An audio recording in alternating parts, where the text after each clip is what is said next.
ગુજરાત રાજ્યના બજેટ 2026-27માં માત્ર પરંપરાગત વિકાસ નહીં પરંતુ ભવિષ્યને ધ્યાનમાં રાખી ફ્યુચરિસ્ટિક ડેવલપમેન્ટ પર ખાસ ફોકસ કરવામાં આવ્યું। મુખ્યમંત્રી ભૂપેન્દ્રભાઈ પટેલના માર્ગદર્શનમાં રજૂ થયેલા બજેટમાં શહેરી વિકાસ, ટેકનોલોજી અને સ્માર્ટ ગવર્નન્સને ધ્યાનમાં રાખીને મહત્વપૂર્ણ જાહેરાતો કરવામાં આવી છે। ખાસ કરીને 5 સેટેલાઇટ ટાઉનના વિકાસ અને પોલિસિંગમાં આર્ટિફિશિયલ ઇન્ટેલિજન્સના ઉપયોગ માટેના પગલાં ગુજરાતને સ્માર્ટ અને ફ્યુચર રેડી સ્ટેટ બનાવવાની દિશામાં મહત્વપૂર્ણ માનવામાં આવી રહ્યા છે। ગુજરાતને ભવિષ્ય માટે તૈયાર કરવા રાજ્ય સરકાર દ્વારા 5 નવા સેટેલાઇટ ટાઉન વિકસાવવાની મહત્વપૂર્ણ જાહેરાત કરવામાં આવી છે। મોટા શહેરોમાં વધતા પ્રેશરને ઘટાડવા અને સંતુલિત શહેરી વિકાસ માટે આ સેટેલાઇટ ટાઉન મહત્વપૂર્ણ સાબિત થશે। આ ટાઉનમાં આધુનિક ઇન્ફ્રાસ્ટ્રક્ચર, સારા road network, smart transport system, green energy અને ડિજિટલ કનેક્ટિવિટી જેવી સુવિધાઓ વિકસાવવામાં આવશે, જેના કારણે લોકો માટે રહેઠાણ, રોજગારી અને જીવનની ગુણવત્તામાં સુધારો થશે। પીએમ મોદીના વિઝન મુજબ વિકાસ યોજના મુજબ 2047 સુધી વિકસિત ભારતના લક્ષ્યને હાંસલ કરવા અને દરેક રાજ્યના સર્વાંગી વિકાસને વેગ આપવા માટે પ્રધાનમંત્રી નરેન્દ્રભાઈ મોદીએ ટાયર 2 અને ટાયર 3 શહેરોના વ્યૂહાત્મક વિકાસની કલ્પના રજૂ કરી છે। આ વિઝનને સાકાર કરવા માટે મુખ્યમંત્રી ભૂપેન્દ્રભાઈ પટેલના નેતૃત્વ હેઠળ સરકારે રાજ્યના 5 શહેરોને સેટેલાઇટ ટાઉન તરીકે વિકસાવવાનો નિર્ણય લીધો છે।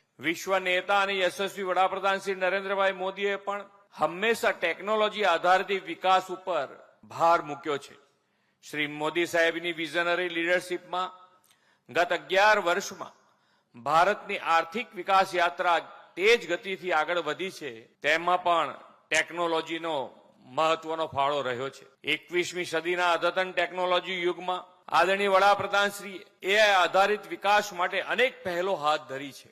સેટેલાઇટ ટાઉન એક એવું નાનું શહેર હોય છે જે મુખ્ય શહેરની નજીક સ્થિત હોય અને અંદાજે 30 થી 60 મિનિટમાં પહોંચવામાં સુલભ હોય। આ યોજનાથી શહેરોમાં રોજગારની નવી તકો ઊભી થશે, સાથે તેમને વિશ્વસ્તરીય માળખાગત અને નાગરિક કેન્દ્રિત સુવિધાઓથી વિકસિત કરાશે। આ યોજના અંતર્ગત સરકાર આગામી 4 વર્ષમાં એટલે કે 2030 સુધીમાં આ શહેરોને મેટ્રો જેવી સુવિધાઓથી સજ્જ કરવાની અને તેમની આર્થિક ક્ષમતાને વધુ મજબૂત બનાવવાની દિશામાં કામ કરી રહી છે। ગુજરાત બજેટ 2026-27માં 5 સેટેલાઇટ ટાઉન સાણંદ, કલોલ, સાવલી, બારડોલી અને હીરાસરને વિકસાવવાની યોજના જાહેર કરવામાં આવી છે, જે કનેક્ટિવિટી માટે પ્રાદેશિક રેપિડ ટ્રાન્ઝિટ સિસ્ટમ એટલે કે RRTS દ્વારા સમર્થિત છે। વિકેન્દ્રિત વિકાસને ટેકો આપવા માટે આ નગરોમાં સ્માર્ટ પાર્કિંગ, શહેરી સુધારાઓ અને આધુનિક નાગરિક માળખાગત સુવિધા હશે। આ 5 ટાઉન પર એક નજર કરીએ તો સાણંદ અને કલોલ અમદાવાદ ગાંધીનગર નજીક જે શહેરી વિસ્તાર અને રહેઠાણની માંગનું સંચાલન કરવા માટે મુખ્ય ઔદ્યોગિક કોરિડોર તરીકે લક્ષિત છે।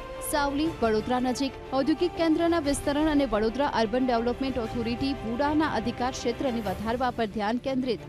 બારડોલી સુરત નજીક કાપડ અને હીરા ઉદ્યોગોને ટેકો આપતા સુરત વિકાસ યોજનામાં મુખ્ય વિકાસ કેન્દ્ર। હીરાસર રાજકોટ નજીક નવા એરપોર્ટ ઝોન નજીક વિસ્તરણની સુવિધા અને નવા આર્થિક કેન્દ્ર તરીકે। બારડોલી સરદાર પટેલના સત્યાગ્રહથી જાણીતું શહેર હવે સેટેલાઇટ ટાઉનમાં તબદીલ થશે। સુરતથી 35 કિલોમીટર દૂર બારડોલીમાં ભવિષ્યનું આધુનિક નગર આકાર લેશે। બારડોલી ટાઉનને સેટેલાઇટ ટાઉન તરીકે સરકારે વિકસાવવાનું નક્કી કર્યું છે। ખૂબ ખુશીની લાગણી છે। સેટેલાઇટ ટાઉન તરીકે વિશ્વસ્તરીય રીતે જે સુવિધા ઉપલબ્ધ થાય એના કારણે બારડોલી નગરના પ્રજાજનો, બારડોલીની નગરની આજુબાજુના જે ગામડાના પ્રજાજનો છે તે લોકોના માટે સરસ મજાની રોજગારીની સુવિધા પણ અહીંયા ઉપલબ્ધ થશે। સમગ્ર વિશ્વના વિકાસનો રસ્તો હવે એઆઈ થઈને જઈ રહ્યો છે, ત્યારે એઆઈ અને ડેટા સેન્ટર રાજ્યના ભવિષ્યના વિકાસમાં ખૂબ મહત્વની ભૂમિકા ભજવશે। ડેટા ફ્યુઝન સેન્ટર ફોર પોલીસની સ્થાપનાથી વિવિધ સોર્સમાંથી મળતી માહિતી એક જ પ્લેટફોર્મ પર ઉપલબ્ધ થશે, જેના કારણે crime analysis, real time monitoring અને ઝડપી નિર્ણય લેવામાં મદદ મળશે। ઉપરાંત centre for excellence in AI પોલિસિંગની સ્થાપના દ્વારા પોલિસિંગમાં આર્ટિફિશિયલ ઇન્ટેલિજન્સનો ઉપયોગ વધારવામાં આવશે। ફેશિયલ રિકગ્નિશન, પ્રિડિક્ટિવ પોલિસિંગ અને સ્માર્ટ સર્વેલન્સ જેવી ટેકનોલોજીનો ઉપયોગ કરીને કાયદો વ્યવસ્થાને વધુ અસરકારક બનાવવાનો પ્રયાસ કરવામાં આવશે। ફ્યુચરિસ્ટિક ડેવલપમેન્ટના આ પગલાં માત્ર શહેરી વિકાસ સુધી મર્યાદિત નથી, પરંતુ રાજ્યના સમગ્ર ગવર્નન્સ સિસ્ટમને સ્માર્ટ અને ડિજિટલ બનાવવાનો પણ પ્રયાસ છે। સેટેલાઇટ ટાઉન અને એઆઈ આધારિત પોલિસિંગથી રાજ્યમાં સુવિધા, સુરક્ષા અને વિકાસ ત્રણેય ક્ષેત્રોમાં સંતુલિત પ્રગતિ શક્ય બનશે।